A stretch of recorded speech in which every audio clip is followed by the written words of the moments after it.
Hi friends, welcome back to my channel. അപ്പോൾ നമുക്കൊരു pan എടുത്തിട്ട് ഒരു ടേബിൾ സ്പൂണോളം നെയ്യാണ് കേട്ടോ ഒഴിച്ചു കൊടുക്കുന്നത്.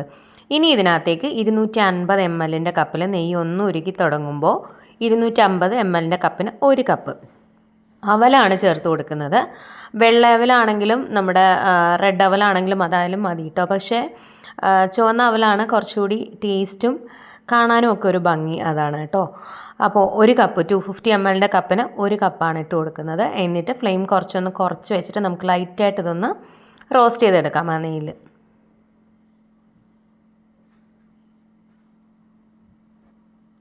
ചുവന്ന അവൽ വെച്ച് നമ്മൾ ചെയ്ത് കഴിയുമ്പോൾ നമ്മുടെ മട്ട അവലാണല്ലോ, അപ്പോൾ ആ ഒരു കളറും ഒക്കെ കിട്ടും കേട്ടോ. നല്ല ഒരു നമ്മുടെ പിങ്ക് പാലട പായസത്തിൻ്റെയൊക്കെ ഒരു കളറ് പോലെ വരും. അപ്പോൾ ഒരുപാടിട്ട് റോസ്റ്റ് ചെയ്തെടുക്കണ്ട, അങ്ങ് ഒരുപാട് പൊടിഞ്ഞു പോകുന്നൊരു പരുവുണ്ടല്ലോ, അത്രയും ആക്കണ്ട കേട്ടോ. അപ്പോൾ ഇത് പെട്ടെന്ന് ഉടഞ്ഞു പോകാനുള്ള ചാൻസ് ഉണ്ട്. അപ്പോൾ അത്യാവശ്യം ഒരു മിനിറ്റ് നന്നായിട്ടൊന്ന് റോസ്റ്റ് ചെയ്തെടുക്കുക. നല്ല പോലെ ഒന്ന് റോസ്റ്റ് ചെയ്ത് വരുമ്പോൾ ഇതിനകത്തേക്ക് നമുക്ക് 1 ലിറ്റർ പാലും 250 ml കപ്പിന് 1 കപ്പ് വെള്ളം ഒഴിച്ചു കൊടുക്കണം കേട്ടോ. തിക്കായിട്ടുള്ള പാലെടുക്കുക കേട്ടോ. കട്ടിപ്പാലുണ്ടല്ലോ അതെടുക്കുക, ലൈറ്റ് പാലെടുക്കരുത്. നമ്മുടെ പായസത്തിന് എപ്പോഴും തിക്ക് പാലാണ് നല്ലത്. ഇപ്പോൾ നമ്മൾ പാക്കറ്റ് പാലാണ് വാങ്ങുന്നതെന്നുണ്ടെങ്കിലും കട്ടിപ്പാൽ എടുക്കുക കേട്ടോ, ലൈറ്റ് എടുക്കരുത്. അപ്പോഴാണ് ശരിക്കും ആ ഒരു ടേസ്റ്റ് കിട്ടുക. അപ്പോൾ ഞാൻ 1 ലിറ്റർ പാൽ ഒഴിച്ചിട്ടുണ്ട്. ഈ സമയത്ത് വേണമെങ്കിൽ നിങ്ങൾക്ക് 1 കപ്പ് വെള്ളം കൂടി ഒഴിച്ചു കൊടുക്കാം, അങ്ങനെ വേണമെങ്കിലും ചെയ്യാം കേട്ടോ. അപ്പോൾ ഇനി ഇത് നന്നായിട്ടൊന്ന് തിളക്കട്ടെ, അതുവരെ നമുക്ക് വെയിറ്റ് ചെയ്യാം. ഇളക്കി കൊടുത്തോണ്ടേ ഇരിക്കുക.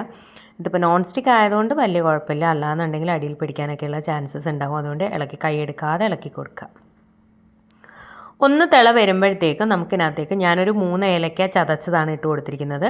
നിങ്ങൾക്ക് ഏലക്കാപ്പൊടി ഉണ്ടെങ്കിൽ ഒരു 1/4 ടീസ്പൂണിൽ താഴെ ഏലക്കാപ്പൊടി ചേർത്ത് കൊടുക്കാം. ഇതപ്പോൾ നമ്മുടെ അവലൊന്ന് വെന്ത് വരുന്നുണ്ട്, പക്ഷേ കംപ്ലീറ്റ് ആയിട്ട് വെന്തിട്ടില്ല കേട്ടോ. അപ്പം അവൽ ഇതിൽ കിടന്ന് നന്നായിട്ട് വെന്തൊന്ന് കുറുകി വരണം, ആ ഒരു പരുവം വേണം കേട്ടോ.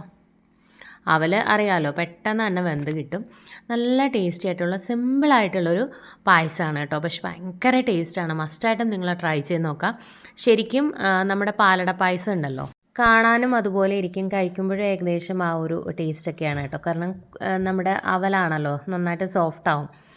അപ്പോൾ ഞാനത് ഇപ്പോഴാണ് കേട്ടോ, തിളച്ച് വരുമ്പോൾ നല്ല ചൂടുവെള്ളമാണ് 1 കപ്പ് ഒഴിച്ചു കൊടുക്കുന്നത്. നിങ്ങൾക്ക് പാലും വെള്ളവും കൂടി ഒരുമിച്ച് ഒഴിച്ചു കൊടുക്കാം, അങ്ങനെയാണെങ്കിലും ചെയ്താൽ മതി. ഞാൻ പാലൊന്ന് തിളച്ചപ്പോഴാണ് വെള്ളം ഒഴിച്ചു കൊടുത്തത് കേട്ടോ. അപ്പോൾ ഇനി ഇത് നല്ല പോലെ ഒന്നുകൂടെ ഒന്ന് തിളച്ച് ഒന്ന് കുറുകി വരട്ടെ. അപ്പോൾ അവൽ അത്യാവശ്യം ഒരു 75% വെന്തിട്ടുണ്ട്. അപ്പോൾ ബാക്കിയും കൂടെ ഒന്ന് വെന്ത് വരുമ്പോഴേക്കും നമുക്ക് ബാക്കി കാര്യങ്ങൾ ചെയ്യാം. ഞാൻ ആദ്യം തന്നെ ഒരു 3 അച്ച് ശർക്കര, നമ്മുടെ അച്ചായിട്ട് കിട്ടുന്ന ശർക്കര ഉണ്ടല്ലോ, 3 അച്ച് ശർക്കര ഒരു അര ഗ്ലാസ് വെള്ളം അല്ലെങ്കിൽ ഒരു 1/2 കപ്പ് വെള്ളത്തിൽ ശർക്കര പാനിയാക്കി വെക്കുക കേട്ടോ. നോർമലി നമ്മൾ കുറച്ച് വെള്ളം ഒഴിച്ച് ശർക്കര പാനിയാക്കുമല്ലോ, ഒരുപാടങ്ങ് വെള്ളം ഒഴിച്ച് ശർക്കര പാനിയാക്കരുത്, കുറച്ച് വെള്ളം ഒഴിച്ച് ചെയ്താൽ മതി. ഞാനൊരു 1/2 കപ്പ് വെള്ളമാണ് കേട്ടോ എടുത്തിരിക്കുന്നത്. അതിൽ 3 അച്ച് ശർക്കര പാനിയാക്കി വെച്ചു. ശർക്കര പാനി നന്നായിട്ട് തണുക്കണം, ഒരല്പം പോലും ചൂടുണ്ടാവരുത്. അപ്പോൾ ആദ്യം തന്നെ ശർക്കര പാനി ആക്കി വെച്ചതിന് ശേഷം വേണം നമ്മുടെ ബാക്കി കാര്യം. തണുത്തതിന് ശേഷം, അതായത് ഞാൻ ശർക്കര പാനി ഉണ്ടാക്കി വെച്ച് ശർക്കര പാനി തണുത്ത് കഴിയുമ്പോഴാണ് ഞാനിതൊക്കെ ചെയ്യുക. എന്നിട്ട് ആ തണുത്ത ശർക്കര പാനി ഈ നമ്മുടെ അവൽ നന്നായി വെന്ത് വരുമ്പോൾ, നന്നായി തിളച്ച് വെന്ത് ഒന്ന് ചെറുതായിട്ടൊന്ന് കുറുകി വരുമ്പോൾ നല്ല ലോ ഫ്ലെയിമിലിടുക. എന്നിട്ട് ഈ തണുത്തിരിക്കുന്ന ശർക്കര പാനി ഇതിലേക്ക് ഒഴിച്ചു കൊടുക്കുക. അതായത് ഫ്രിഡ്ജിൽ വെച്ച് തണുക്കണം എന്നല്ല ഞാൻ ഉദ്ദേശിച്ചത്, ചൂടാറിയത്, ഒട്ടും ചൂടുണ്ടായിരുന്നു, ഒരു പൊട്ട് പോലും ചൂടുണ്ടാവരുത്. അത് ഇതിനകത്തേക്ക് ഒഴിച്ചു കൊടുത്തതിന് ശേഷം പെട്ടെന്ന് തന്നെ മിക്സ് ചെയ്ത് കൊടുക്കുക. ഫ്ലെയിം നല്ല ലോയിൽ വെച്ചതിന് ശേഷം വേണം ശർക്കര പാനി ഒഴിച്ചു കൊടുക്കാൻ. കാരണം നമ്മൾ സാധാരണ ശർക്കരയുടെ കൂടെ തേങ്ങാപ്പാലാണ് ചെയ്യുക. പക്ഷേ ഇപ്പോൾ എല്ലാവർക്കും തേങ്ങ എടുത്ത് പാലെടുക്കാനൊക്കെ ബുദ്ധിമുട്ടായതുകൊണ്ട് തന്നെ ഈ ഒരു രീതിയിൽ ചെയ്യുക. അതായത് പാല് നന്നായി തിളച്ച് കഴിയുമ്പോൾ നല്ല ചൂടാറിയ ശർക്കര പാനി ഒഴിച്ച് മിക്സ് ചെയ്തെടുത്ത് കഴിഞ്ഞാൽ പാല് പിരിയില്ല. അതല്ലാന്നുണ്ടെങ്കിൽ ചൂട് ശർക്കര പാനി തന്നെ ഈ ചൂട് പാലിലേക്ക് ഒഴിച്ചു കൊടുത്തു കഴിഞ്ഞാൽ ഇത് പിരിയും കേട്ടോ. അതുകൊണ്ട് അത് പ്രത്യേകം ശ്രദ്ധിക്കുക, സ്വല്പം പോലും ചൂടുണ്ടാവാൻ പാടില്ല. ഇനി ഇത് നന്നായിട്ട് തിളച്ച് അതെല്ലാം ഒന്ന് ജോയിൻ്റ് ആയിട്ട് ഒന്ന് നല്ലൊരു ക്രീമി പരുവത്തിലേക്ക് വരണം. അപ്പോൾ നമ്മൾ ചില ഇതിൽ ശർക്കരപ്പാനി ഒഴിച്ച് വേവിക്കുന്നതുണ്ട്. അതായത് ഇപ്പോൾ നമ്മൾ നുറുക്ക് ഗോതമ്പ് പായസമൊക്കെ ചെയ്യില്ലേ, അതിലൊക്കെ നമ്മൾ ശർക്കരപ്പാനി ഒഴിച്ച് വേവിച്ചാണ് എടുക്കുക. അപ്പോൾ അതിൽ നമ്മൾ പാലൊഴിക്കുന്ന ടൈമിൽ അതായത് ശർക്കരയിൽ വേവിച്ചെടുക്കുന്ന പായസങ്ങളിൽ നമുക്ക് നോർമൽ പാൽ ഒഴിക്കുകയാണെന്നുണ്ടെങ്കിൽ ആ ചൂട് ശർക്കര പാനിയിലേക്ക് നല്ല തിളച്ച പാൽ ഒഴിച്ചു കൊടുക്കുക. അങ്ങനെയാണ് ചെയ്യേണ്ടത്. അപ്പം എന്താ നന്നായിട്ട് കുറുകി വന്നിട്ടുണ്ട്, കണ്ടോ?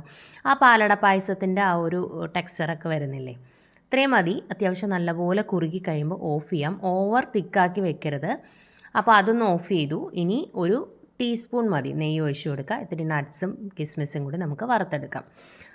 അപ്പോൾ നമ്മൾ ഓവർ തിക്കാക്കി വെച്ച് കഴിഞ്ഞാൽ ധവലായതുകൊണ്ട് തന്നെ ഇരിക്കുമ്പോൾ ഒന്നുകൂടെ ഒന്ന് കുറുകും. അപ്പോൾ ഒരു മീഡിയം പരുവത്തിൽ വയ്ക്കുക. ഒരുപാട് ലൂസും ആക്കരുത്, ഓവർ തിക്കാക്കുകയും ചെയ്യരുത് കേട്ടോ. അപ്പോൾ ഇരിക്കുമ്പോൾ ഒരു സ്വല്പം കൂടി കുറുകി കിട്ടും. അപ്പോൾ ഇത് മതിയാവും. ഇനി ഇത് ഇരുന്ന് കഴിയുമ്പോൾ ഒരു ഇത്തിരി കൂടി കുറുകും. അതായത് നമ്മുടെ പാലട പായസത്തിൻ്റെ ആ ഒരു ടെക്സ്ചർ ആയിരിക്കും കേട്ടോ. ഇതിലേക്ക് ഞാൻ എടുത്തിരിക്കുന്ന വെള്ള ശർക്കരയാണ്. കറുത്ത ശർക്കര എടുക്കരുത്. വെള്ള ശർക്കര എടുക്കുമ്പോഴാണ് ഈ ഒരു കളറിൽ കിട്ടുക കേട്ടോ. അപ്പോൾ മാക്സിമം കറുത്ത ശർക്കര ഒഴിവാക്കുക, വെള്ള ശർക്കര തന്നെ എടുക്കുക. പിന്നെ ഒരു കാര്യം, ഇപ്പോൾ നിങ്ങൾ 3 അച്ച് ശർക്കര എടുത്തിട്ട് ഒരു 2.5 അച്ച് ശർക്കരയുടെയൊക്കെ പാനി ഒഴിച്ചതിന് ശേഷം അതെല്ലാം നന്നായിട്ടൊന്ന് കുറുകി വരുമ്പോൾ മധുരം ചെക്ക് ചെയ്യുക. കുറച്ചുകൂടി വേണമെന്ന് തോന്നുകയാണെങ്കിൽ കുറച്ച് പഞ്ചസാര കൂടി ചേർക്കുക കേട്ടോ. കുറച്ച് പഞ്ചസാരയും കൂടി ചേർത്ത് കഴിയുമ്പോൾ അതൊരു പ്രത്യേക സ്വാദാണ്. അപ്പോൾ അങ്ങനെ വേണമെങ്കിൽ അങ്ങനെയും ചെയ്യാം കേട്ടോ. കുറച്ച് ശർക്കര പാനി ഒഴിച്ചിട്ട് ഒരു 3/4 ഭാഗത്തോളം ഒഴിച്ചതിന് ശേഷം, ഇപ്പോൾ തണുത്തിട്ടുണ്ട് കേട്ടോ, നന്നായിട്ട് കുറുകിയിട്ടുണ്ട്. 3/4 ഭാഗത്തോളം ഒഴിച്ചതിന് ശേഷം കുറച്ച് പഞ്ചസാര കൂടി ചേർക്കുക കേട്ടോ. നല്ലൊരു സ്വാദാണ്, നല്ലൊരു ടേസ്റ്റാണ് കേട്ടോ. ഇത്തിരി പഞ്ചസാരയും കൂടി ചേർക്കുമ്പോൾ പ്രത്യേകം ശ്രദ്ധിക്കുക, വെള്ള ശർക്കര തന്നെ എടുക്കുക, കറുത്ത ശർക്കര എടുക്കരുത് കേട്ടോ. കളറേ മാറിപ്പോവും. ഈ ഒരു രീതിയിലാവുമ്പോൾ ശരിക്കും നമ്മുടെ പാലട പായസം പോലെ ഉണ്ടാവും. നല്ല ടേസ്റ്റുമാണ്. മസ്റ്റായിട്ടും ട്രൈ ചെയ്യുക. ട്രൈ ചെയ്തിട്ട് എങ്ങനെ ഉണ്ടായിരുന്നു എന്ന് ഫീഡ്ബാക്ക് അറിയിക്കാൻ മറക്കരുത്. മുന്നേ ഉള്ള കുറേ വർഷം മുന്നേ ഞാൻ ഇതുപോലെ അവൽ പായസം ചെയ്തിട്ടുണ്ടായിരുന്നു. ഒരുപാട് പേർക്ക് ഇഷ്ടപ്പെട്ടിട്ടുണ്ടായിരുന്നു. ഒരു ഓണം സ്പെഷ്യൽ എൻ്റെ ഒരു വീഡിയോയിൽ ഞാൻ അവൽ പായസം ചെയ്ത് കാണിച്ചിരുന്നു. ഒരുപാട് പേര് ട്രൈ ചെയ്തിട്ട് നല്ല ഫീഡ്ബാക്ക് പറഞ്ഞു റെസിപ്പിയാണ്. അപ്പോൾ എല്ലാവരും മസ്റ്റായിട്ടും ട്രൈ ചെയ്യുക. ട്രൈ ചെയ്തിട്ട് ഫീഡ്ബാക്ക് അറിയിക്കാൻ മറക്കരുത്. സൂപ്പർ ടേസ്റ്റാണ്.